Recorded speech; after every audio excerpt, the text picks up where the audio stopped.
Faut y aller? Boker Tov, Simone? Simone, c'est qui Simone? Boker Tov. Allez, tombez. Allez, une belle et bonne journée. On va parler de quelque chose qui manque un peu dans cette synagogue, Sechel.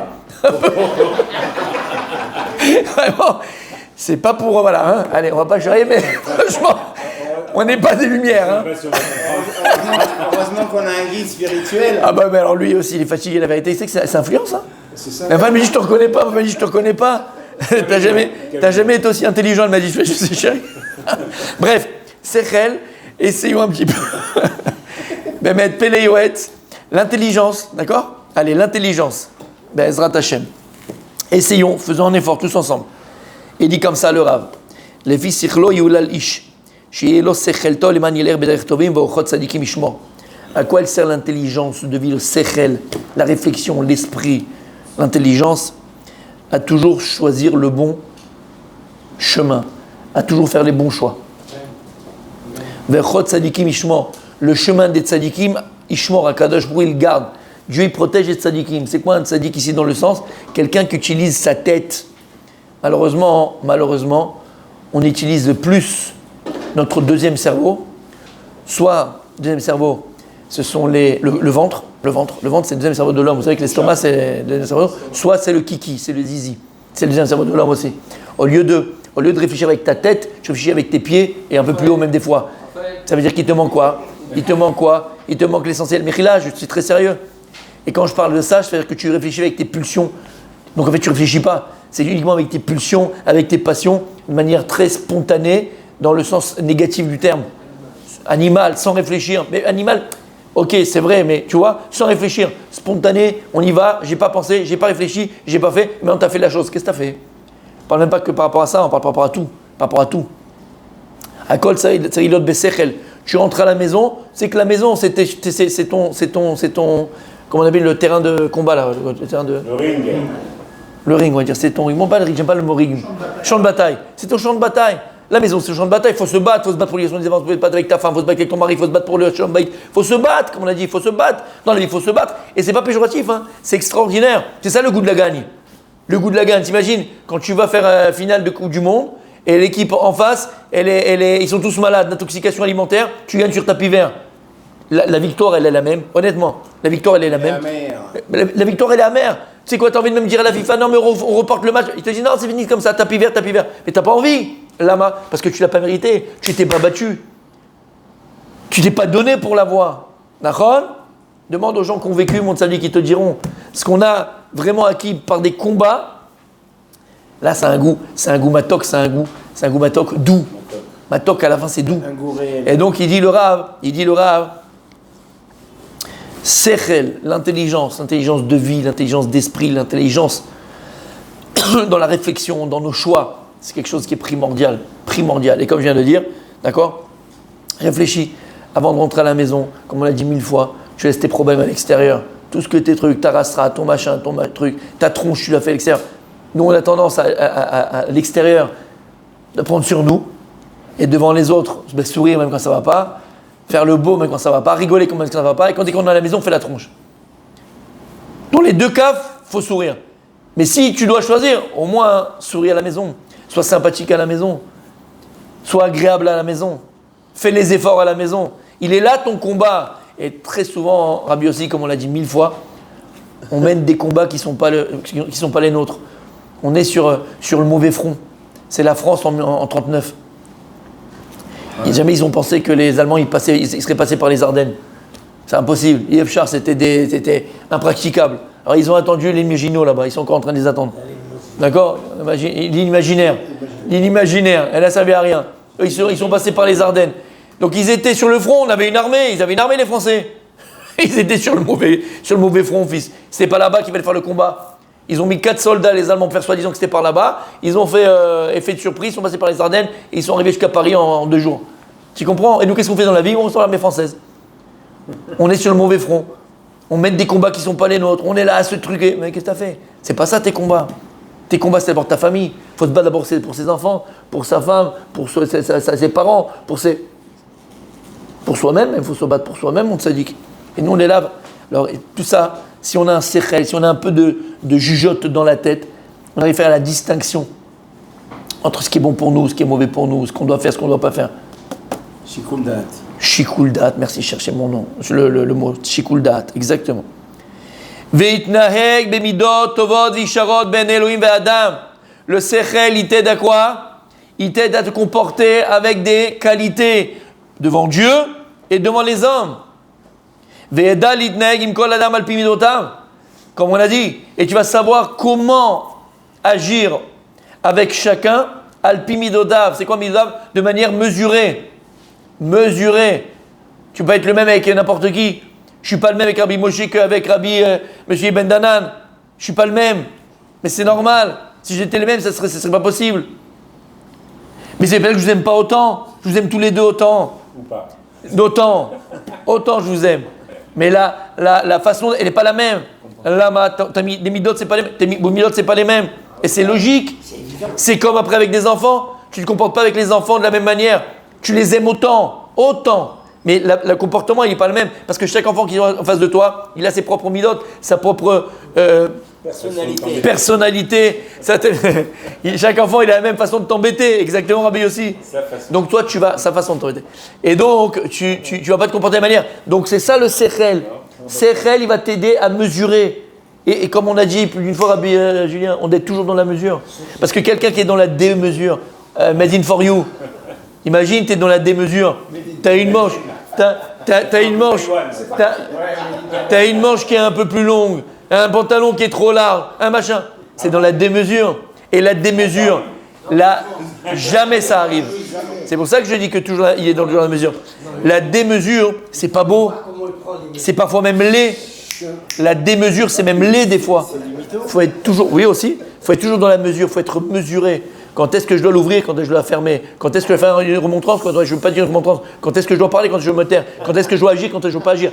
Tout est dans la mesure. Et la façon aussi de se comporter. La façon d'être, son état d'âme, son état... D'accord? Tout ça, il doit être mesuré. Tout doit être mesuré. Et pour ça, mon tzaddik, Dieu, il a donné un instrument de mesure. Qu'est-ce qui va me permettre de mesurer? C'est le sechel. Le sechel, c'est la jauge. Un peu plus, un peu moins, un peu plus, un peu moins. Et à chaque fois comme ça, équilibré. Kol davar tov idrachek mikol dabara.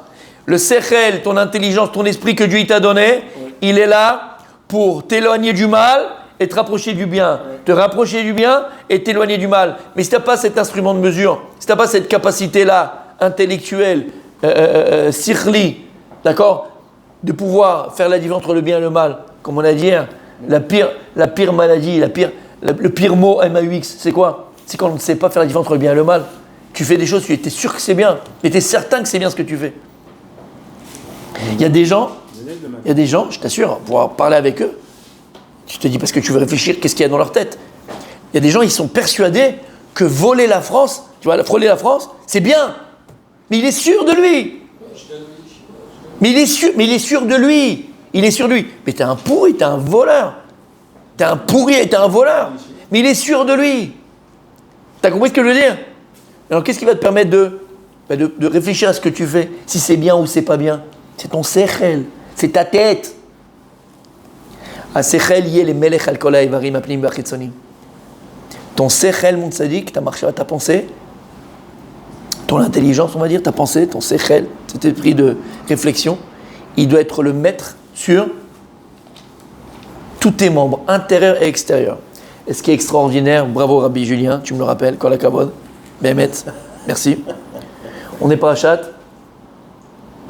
Balak. Regarde comme c'est beau. Parashat Balak. Eric, on va voir un chidouche Hatzum ce Shabbat Bezrat Hashem. Pour moi, c'est un chidouche. J'espère que pour vous aussi, moi, c'est un chidouche. Parce qu'on va pas faire Rav Dessert parce que j'ai commencé à préparer, mais quand je suis en continué, c'est trop beau. Donc je vais le faire ce Shabbat, c'est pas possible. Très très beau. En tout cas, bref. Il y a écrit que donc Balak, il va payer. Bilam pour aller maudire le Ham Israël. Il y a écrit là-bas, qu'est-ce que Bilam il avait comme force? Et la Gemara nous dit, Bilam, la force de Bilam, c'est-à-dire qu'il savait exactement le moment où Dieu il se mettait en colère. Il se met en colère. Kaviachot, c'est une image tout ça. Mais bon, le moment où il y a Midatadjin Mamash, il y a la Kaas Baolam, il y a la colère dans le monde. Vous connaissez ce moment-là? La Gemara dit, c'est quoi ce moment-là? La Gemara dans Brachot, elle dit, c'est Rega. C'est un instant, c'est Rega, c'est le temps de. Tu dis Rega, c'est fini. C'est passé. La Gemara dit, mais alors attends, qu'est-ce que tu voulais qu'ils disent en un réga, en un instant, pour anéantir l'âme Israël. C'est trop court. Et la Gemara de répondre, qu'est-ce qu'il a dit? Kalem. Kalem. C'est quoi Kalem? Exterminer. En un mot. Brachot, on l'a fait ensemble. Kalem. Exterminer. Magnifique. Kalem, bizarre. C'est bizarre, non? Kalem. On sait que l'homme, il a 3 niveaux de vie. Nefesh, Ruach, Neshama. D'accord? Nefesh, c'est Nefesh Behemi. C'est quoi? C'est le corps. C'est tout ce qui est en rapport avec l'humain. Psychologique, l'humain, le corps. Ça, c'est Nefesh.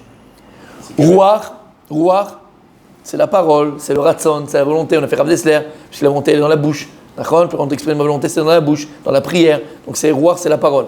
Et on a Neshama, qui est l'âme, qui est la pensée, qui est le Sechel, qui est le Moach. Et comme il a dit Rabbi Yossi, en fait, nous disent des Chachamim, que dans ces 3 niveaux de vie, se trouve dans le corps de l'homme. Comment? Nefesh, qui est Nefesh Behemi, qui est l'animal, c'est dans le Kaved. Kaved, c'est quoi? C'est le foie, c'est le sang, qui a d'amour Nefesh. D'accord? Dans le sang.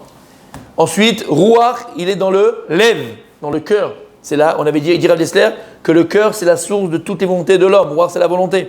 Et il a dit, Rabbi aussi, Neshama, la Neshama, l'âme, elle est où? Elle doit être dans la tête. Marshava, dans la pensée, dans la tête, dans la vision, dans le Sechel. Quand tu prends Kaved, Lev, et Moach, ça fait Kalem. Lama. Parce que normalement, Akadosh Borou, il t'a donné ces 3 capacités-là. Moach, Lev et quoi? Kaved. Moach, Lev, Kaved, ça fait Melech. Adam, un juif, il doit être Melech. Il doit être roi sur ces 3 niveaux-là. L'homme, il doit être un juif, il doit être un homme, il doit être Melech. Il doit être chef, le patron de sa personne, de ses désirs, de ses envies, de ses volontés, de son nefesh, de sa réflexion. Melech, tu dois être Melech alatzmecha. Tu dois être propriétaire de tes membres. C'est toi qui décides où ta main elle va aller. C'est toi qui décides ton pied où il va aller. C'est toi qui décides ton zizi où il va aller. C'est toi qui décides où ta personne elle se trouve. C'est toi qui décides tes Melech. Tu ne te laisses pas aller par un match de boue de femme. Tu ne te laisses pas aller par un match de machin. Tu y vas, c'est toi qui décides où tu vas, où tu es, ce que tu regardes, ce que tu regardes pas. Melech. Tu es roi sur ce que tu vois, roi sur ce que tu entends, roi sur ce que tu dis, roi sur ce que tu touches, sur ce que tu sens, roi sur ce que tu goûtes. Un Yehudi, il est Melech. Alors qu'est-ce qu'il a voulu faire Bilaam? Il a voulu inverser. Kalem, il a voulu inverser. Qu'on soit plus Melech, que le Kaved, que le Nefesh Behemi, c'est lui qui soit roi sur quoi? Sur la bouche et sur eux. Elle a pensé, comme un animal. Quand j'ai faim, je mange. Quand j'ai envie je fais. Quand j'ai haine. Un animal, sans penser, sans réfléchir sur les conséquences, sur ce qu'il va avoir après, sur ce que ça va m'amener. Rien. Animal, un animal, il pense pas. Il a une envie. Tac, tac, tac, tac. Mon Rabbi Daniel. Et c'est fini. C'est fini. Ça, c'est un animal. T'as compris ce que ça veut dire?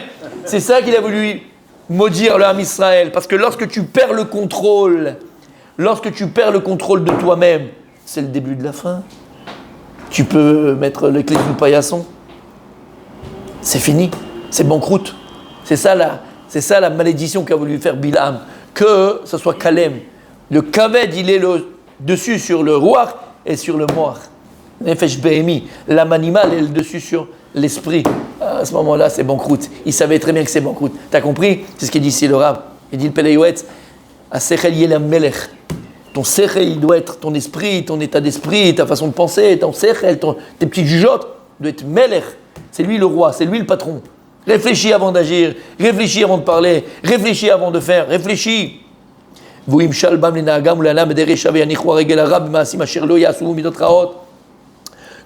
Et avec ton esprit, c'est lui qui va diriger tes midot, il va t'éloigner des défauts.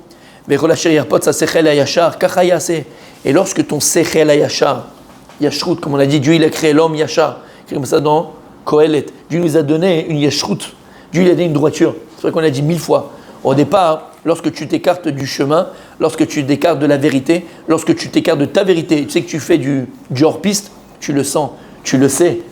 Tu le sens et tu le sais, tu sais ce que tu fais, c'est pas bien. Tayoder, parce que Dieu nous a fait un cadeau extraordinaire quand il nous a créé. Il nous a créé avec une yashrut, avec une droiture. Cette droiture, d'ailleurs, elle est universelle. Elle existe chez tous les hommes, chez tous les humains. Chaque humain, il a cette droiture. Et encore une fois, la preuve, c'est que dans toutes les constitutions des démocraties, Ben, c'est logique, tu n'as pas le droit de tuer, tu n'as pas le droit de tromper, tu n'as pas le droit de voler, t'as pas le droit c'est des choses qui sont logiques. Okay, comme on a dit, va te promener à Paris et tu vois les anciennes écoles, les vieilles écoles de France, qui existent encore, d'accord, mais aujourd'hui c'est plus les mêmes. Mais comme je vous ai dit, tu as école de filles, école de garçons, c'est encore écrit dessus, parce que c'est des monuments. École de filles. Pourquoi à l'époque le Sechel à Yachar, l'esprit de logique de l'homme, ben, il séparait les filles des garçons?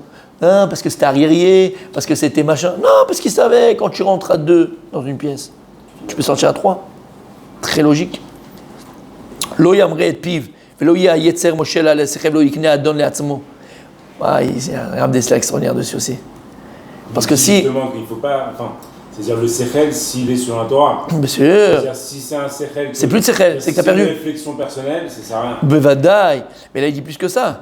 Là, il dit plus que ça. Parce que si jamais tu n'utilises pas cette capacité, cette faculté que Dieu t'a donnée à réfléchir, à penser de manière juste, droite, par rapport à ce que tu es, et tu laisses la brioute, et tu laisses la porte ouverte au Yetzirara, au mauvais penchant, à ta connaît Adonat Tzmecha, tu deviens esclave de son Yetzirara, et on le voit. Vous savez, on avait dit plus d'une fois, c'est quoi la Avodazara? C'est quoi Avodazara? Pour nous, la Avodazara, c'est l'idolâtrie. Tu prends un tam-tam, tu te prosternes. C'est pas ça la Avodazara. Avodazara en français, ça traduit travail étranger. C'est-à-dire que tout travail étranger à l'Avodat Hashem, au service divin, s'appelle Avodazara. Ça veut dire quoi?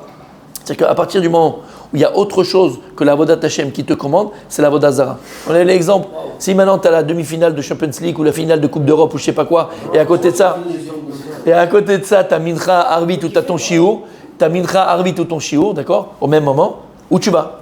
Si tu vas voir ton match et tu loupes Mincha, Arvit ou ton Shiur, ça s'appelle Avodazara. Tu peux faire une Avoda que l'autre, tu comprends? C'est ça que ça veut dire. Donc quand tu as le choix entre ça, et toi tu choisis l'autre, ça s'appelle Avodazara. C'est pas plus grave que ça, c'est pas plus simple que ça, c'est pas plus difficile que ça. Ça c'est Avodazara. La brioche, tu vois ce que je dis, c'est 2 fois il a fait, donc c'est vrai. 4 fois, donc c'est 4 fois vrai. Oumi Shechassar Sechel. Maintenant, quelqu'un, on n'en connaît pas ici, mais disons qu'on en rencontrera un jour. Mi Shechassar Sechel, quelqu'un qui a un manque de jugeote. T'en as déjà rencontré? Rato Rabba, Meshki, il manque de jugeote. Mais ça veut dire le gars, ça me fait rire parce que des fois, Bémet, bon, j'espère que les gens ne se reconnaîtront pas, mais en tout cas, vous êtes tous là, c'est bien.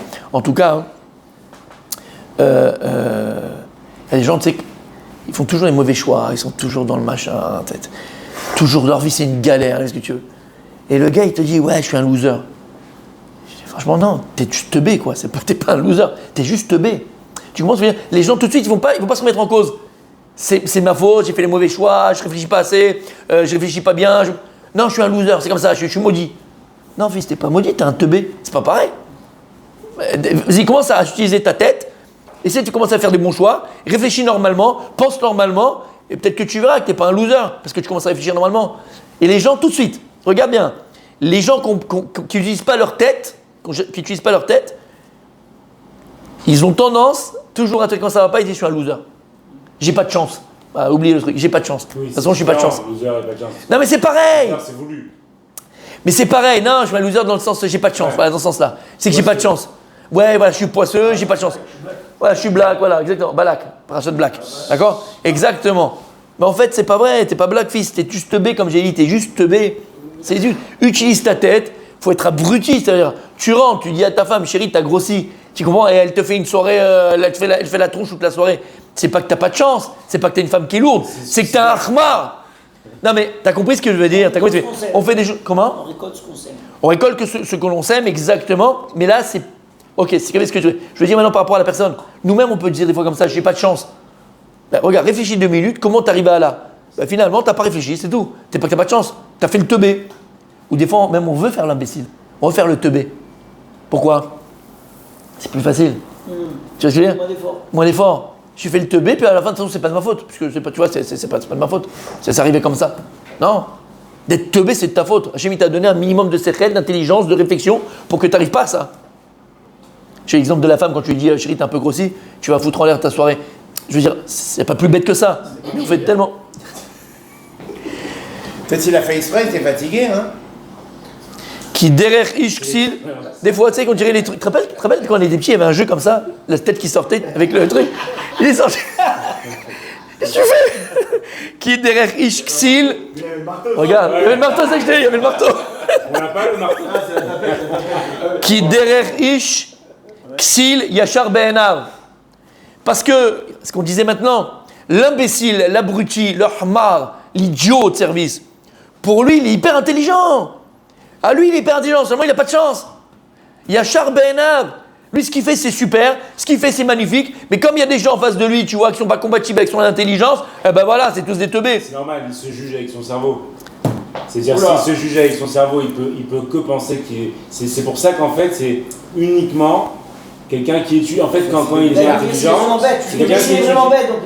Non, il n'est pas vraiment C'est bête. lui qui juge son intelligence. Exactement. Donc ça veut dire que forcément, il ne peut pas se trouver bête. C'est exactement ce qu'on a dit. C'est des cartes, ça. Il ne peut pas se trouver bête. Bien sûr, bien sûr, bien sûr, bien sûr. Mais Et c'est ça la en bêtise. fait, C'est ça la bêtise. C'est pas l'intelligence au niveau intelligence... De vie, de vie. Non, intelligence de vie et de Torah. Mais cette intelligence de vie, soit tu l'as, je vais te dire. C'est exact, mais cette intelligence de vie, c'est Rachel, il est vrai pour tout le monde peut l'avoir. Soit tu l'as par éducation, avec respect que je dois à nos parents, par éducation. D'accord? Les parents, ils ont éduqué à réfléchir, à penser, à faire des bons choix, par éducation. Soit, comme il a dit Rabbi aussi, par étude. Donc, si tu as l'éducation, en plus, tu m'as étudié, tu deviens Pentium 18. Pas au niveau de l'intelligence, de connaissance. Je parle d'intelligence de vie et de choix. Par éducation et par l'étude. C'est très vrai ce que tu dis. Et donc, ce type-là, de toute façon, il se juge que par lui-même. Comme il est bête, entre guillemets, bah, il pense que c'est le plus intelligent du monde. אבל על כל פנים ילך אצל חכמים יתאבק באף הרגליהם ויהיה שוטה בצמא את דבריהם וילמד וישמע בלימודים. Ce qui vient de dire Rabbi aussi. Donc maintenant réfléchis, va, accroche-toi aux chachamim et blainara, on en a des tonnes des chachamim, des gens qui ont vécu, il y a des gens qui ont de l'expérience. Dans la Torah, nous, plus la personne elle prend en âge, plus on doit s'attacher à elle parce qu'elle a l'expérience, parce qu'elle a une autre vision de la vie, parce qu'elle a une autre vision de la vie, parce qu'elle a vu des choses qu'on n'a pas encore vues, parce qu'il sait très bien de par rapport à tes choix que tu vas faire aujourd'hui, là où ça va t'amener, parce qu'il a vécu, ça s'appelle l'expérience. Eh bien c'est pareil, va chez les Chachamim, comme tu as très bien dit, je ne sais plus qui a dit, ah oui, Rabbi aussi, mais toi aussi tu l'as dit, Rabbi Daniel, d'accord, cet exemple comme le Ramchal, comme M. Radissa, mais le Ramchal, c'est le Ramchal qui donne cet exemple du labyrinthe. La vie c'est comme un grand labyrinthe, et donc des fois tu as... C'est le Ramchal il dit ça. Aussi comment il s'appelle? Le Rav Dessler. Rav Dessler, il le ramène, mais c'est le Ramchal qui amène cet exemple-là, à la base. Et ouais. Et en fait, c'est ça. La veille, c'est un grand labyrinthe. Il y a des moments où tu peux, c'est bloqué, c'est pas bloqué. Et puis, tu as des gens qui sont au-dessus du labyrinthe, qui sont déjà passés par là. C'est qui? Nos parents, nos grands-parents, et nos chachamim, nos rabbanim, nos tzadikim, qui sont au-dessus, par l'Imouda Torah. Ils voient d'en haut. Donc, ils savent vraiment où tu dois aller, tu vas aller, machin. Ils vont te faire gagner du temps. Ils vont pas vivre à ta place. Parce qu'en vérité, quand on est jeune, on a peur d'une chose. C'est qu'on veut vivre. On a tellement envie de vivre qu'on est capable même de faire des pires erreurs du monde parce que je veux moi vivre. Et on a peur que si je vais écouter Pierre ou Père ou Paul, un tel ou un tel, finalement il va m'empêcher de vivre. Mais il ne t'empêche pas de vivre. Il va juste t'aider à mieux vivre. Et au contraire, tu vas gagner du temps. Parce que quand tu vas te planter, ça c'est faire des choses, tu es dans le labyrinthe et tu t'entêtes à dire je passe par là. Mais là il y a un mur. Tu veux pas écouter? Non, tu veux pas écouter. Et tu dis non mais le type il est là, paf, il prend le mur une fois. Tu dis bon, il a compris, il a pris une fois le mur, il n'est pas teubé, il retourne dans le mur, boum, 2 fois. Tu tapes dans l'épaule, mon fils, ma fille, regarde, ça fait 2 fois que tu le prends le mur, regarde, juste si tu m'écoutes, va juste à droite, tu retournes à gauche, et après c'est tout droit. Il reprend 3 fois le mur. Ça dépend un petit numéro aussi. Pourquoi ils ne pas l'expérience? Encore une fois, ce que je viens de dire maintenant, parce qu'ils ont l'impression que si on leur donne un conseil ou on leur dit quoi faire, alors c'est pas eux qui vivent. C'est pas eux qui vivent. Le pire, c'est qu'en fait, en haut, il y a en fait celui qui va te donner le bon chemin, mais il y a aussi les autres, ceux qui vont te donner le mauvais chemin. Ah oui, ça c'est. En fait, ça dépend à qui tu écoutes. Exact. C'est un très bon exemple. Ça, c'est ceux qui sont. En fait, je vais te dire un truc. Rabbi, c'est la chemise. Rabbi aussi, si je peux me permettre. Si je peux me permettre. Juste, j'arrangerai un petit peu l'exemple que tu as donné. D'accord? C'est vrai qu'il y a 2 personnes. Il y a celui qui est sorti du labyrinthe et qui est là-haut, et le père, les parents, les grands-parents, les rabbins, les chachamim, d'accord, qui sont là à te donner les bons conseils. Et là, il ne veut pas écouter, d'accord? Il se dit non, mais je veux vivre. C'est pire que ça. C'est celui qui est dans le labyrinthe avec toi qui l'écoute. Pas celui qui est sorti, il y a 2 qui sont sortis. Celui qui est dans le labyrinthe. Le mec, il voit que lui-même, il est perdu. Et il te dit non mais attends papa, j'ai trouvé un celui-là, c'est un bon conseiller, c'est un bon copain, c'est une bonne copine, c'est un bon machin. Mais il est avec toi dans le labyrinthe. Il est bloqué depuis 50 ans lui dedans. Toi tu vas l'écouter. Il va l'écouter lui. Lama, parce que c'est un copain, il est là, on va être à deux, on va être ensemble. Et puis encore une fois, il a l'impression de quand tu vas lui dire quelque chose, il a l'impression de ne pas vivre lui-même. C'est mes choix, c'est ma vie. D'accord. Et donc, Habibi, va chez les Chachamim, va étudier, va apprendre, tu vas voir les choses différemment. Oula yeshtikva sheikne sechel tov, oula yeshtikva. Et il dit en faisant, il y a peut-être un espoir que tu vas commencer à avoir un peu d'intelligence de vie, peut-être, mais c'est pas sûr. Ugvar amrou, im da'at chasarta makanita, vim da'at kanita ma chasarta. Im da'at chasarta makanita. S'il te manque du da'at, qu'est-ce que tu as acheté? Vim da'at kanita ma chasarta. Et si par contre tu as du da'at, qu'est-ce qui te manque? Tu as tout. C'est le da'at, c'est l'esprit, la conscience. C'est la conscience qui te fait faire les bons choix, parce que tu n'as pas conscience. Donc si tu as conscience, tu as tout acheté dans la vie. Si tu as la conscience, si tu as l'esprit, si tu as l'esprit, tu as l'affection, tu as tout dans la vie. Va sechel, tovu les kolosem, mudnagim alpi sechel et asha, loken misheno, c'est alpi sichel vechmato asher, chanano Hashem. Et celui que Akadosh Hu lui a donné un sechel, il fait Baal Tashrit. On peut faire Baal Tashrit de notre sechel. Il y a des gens qui sont hyper intelligents. Malheureusement, ça devient les gens les plus bêtes. Et très souvent, vous savez que les surdoués, ils ont un vrai problème dans la vie. Tu savais ça? Oui. C'est très dur de. C'est très dur de gérer. Parce que c'est très dur de gérer. Bien sûr. Et donc c'est très dur de gérer. Non, pas tous. Par exemple, toi, tu t'en es sorti. Mais d'accord. Non, tu es sorti. D'accord. Mais les surdoués, c'est dur, c'est très dur. Parce qu'il faut le maîtriser. Il faut maîtriser le sechel. Tu imagines un sechel qui va à 90 000 km, les gens sont encore derrière. À la fin, ils jugent en fait par rapport à. Exactement. Et le monde, ils ne se remettent pas en question. Et même le monde qui les entoure, il est tellement différent d'eux qu'ils se sentent. Comment on appelle ça? Rejetés, exactement, rejetés. Donc il dit, le Rav ici, il termine, on a terminé. Quand je dis, Hanan, il t'a donné grâce d'un sechel, d'une intelligence, d'une conscience. Yosif Da'at, rajoute à ça. Réfléchis, pense, va apprendre. Kishgagot naasot kesdonot. Au début, tu fais sans faire exprès, mais à la fin, les choses comme si tu veux. Dieu, il t'a donné un sechel, un cerveau, utilise-le. Parce que tu ne peux pas dire, maintenant, je n'ai pas fait exprès. Et je t'ai donné un sechel, je t'ai donné un cerveau pour réfléchir. Tu ne peux pas me dire que tu n'as pas fait exprès. C'est pas possible. C'est tellement aberrant ce que tu fais. Comment je Askel vayadoa. Qu'est-ce qu'on doit louer dans l'homme? C'est sa chokhma, son état d'esprit, son intelligence, sa faculté de comprendre, de choisir.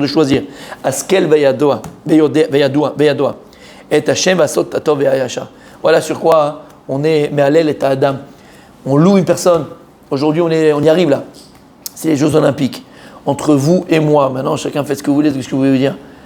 Alma de Shikra, quel monde du mensonge. C'est un monde du mensonge, c'est un monde du vent. La flamme olympique, elle a fait le tour du monde de là-bas, l'autre il a porté le machin. Ça a coûté des milliards. Il y a des Français qui n'ont même pas bouffé, t'as des SDF, t'as des gens qui ne bouffent pas, t'as des gens qui sont dans des maisons insolubles.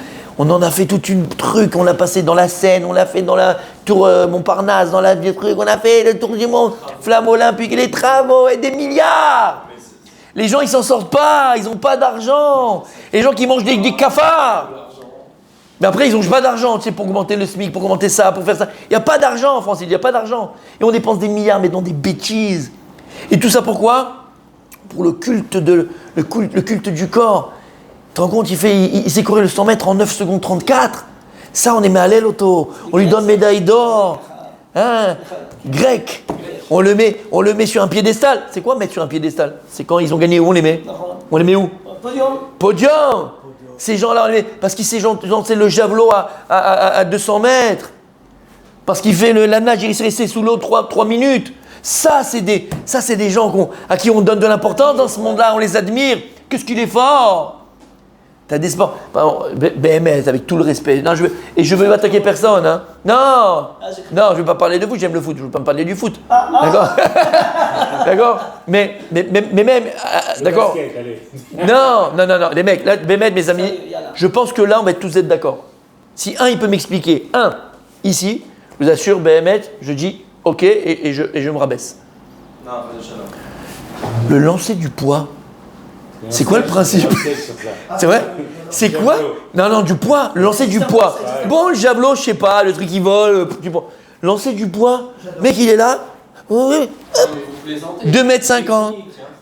Non, mais c'est quoi le principe? Le mec, il travaille toute sa vie pour lancer. Ouais, on le faisait à l'école. Pour lancer un truc. Parce que moi, ça, j'ai jamais compris. Je sais pas, c'est une Le curling, là. Ça, c'est une activité? Le lancer du poids, c'est une activité? Le golf, c'est pareil. Bon, le type, il veut, je sais pas, les deux. Et une fois, il a perdu ses clés, il veut passer au-dessus du grillage. D'accord? Il a oublié ses clés à la maison, ça peut lui servir. Lancer du poids, tu fais quoi? S'il veut jeter sa femme. Le melon, tu le jettes à qui? On peut prendre pareil. Regarde, voilà, même si Théobé, je suis d'accord avec toi. Ça dit. Non, non. Lancer du poids dans le. Qu'est-ce qu'il fait? Mais tout est comme ça, je suis d'accord avec toi, je viens de le dire, tout est comme ça. Le 100 mètres, à quoi il sert?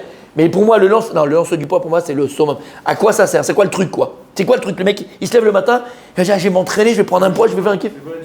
Bah oui. Non, je suis d'accord avec toi, mais c'est joli, c'est beau un javelot qui s'envole. Je veux dire, le mec, il prend les photos. C'est beau, où il y a de beau? Il n'y a rien. Mais il n'y a rien. Alors attendez, Il n'y a rien, mais là, il y a. Ah. Non, mais eux, je pense qu'ils gagnent rien, les mecs. Comment? Le lancer du disque, Ouais, c'est pareil. il tourne comme ça. Oui, mais ça va dans les airs. C'est teubé. Je suis d'accord avec toi, c'est teubé. Teubé. Mais le lancer du poids, là, je comprends pas. Je comprends pas. Le résultat de tout ça, Ouais. à quoi ça sert? Voilà. À un peuple, À quoi ça sert? à un groupe, ça sert. Voilà. Bon, Et c'est ça. Ça fait rêver. Et pire que ça, c'est ça encore une fois, c'est ça qu'on met en valeur, c'est ça qu'on met en valeur, c'est ça qui est important, c'est ça qui est machin. À quoi ça sert, mes amis? À quoi ça sert? À quoi ça sert? La Torah, qu'est-ce qu'elle te dit? Qu'est-ce qui est louable? Qu'est-ce que la Torah, elle donne? Bémet, qu'on met sur un piédestal? Quelqu'un qui a Chokhmat Torah, quelqu'un qui a l'intelligence de la Torah. C'est deux choses différentes. On ne parle pas du culte du corps. Aller te baigner, aller faire un football entre copains, en faire un métier, en faire une compétition, et en faire des médailles, et en faire des. Bien sûr, c'est pas rapport avec des médailles, sport. Quel rapport? Quel rapport?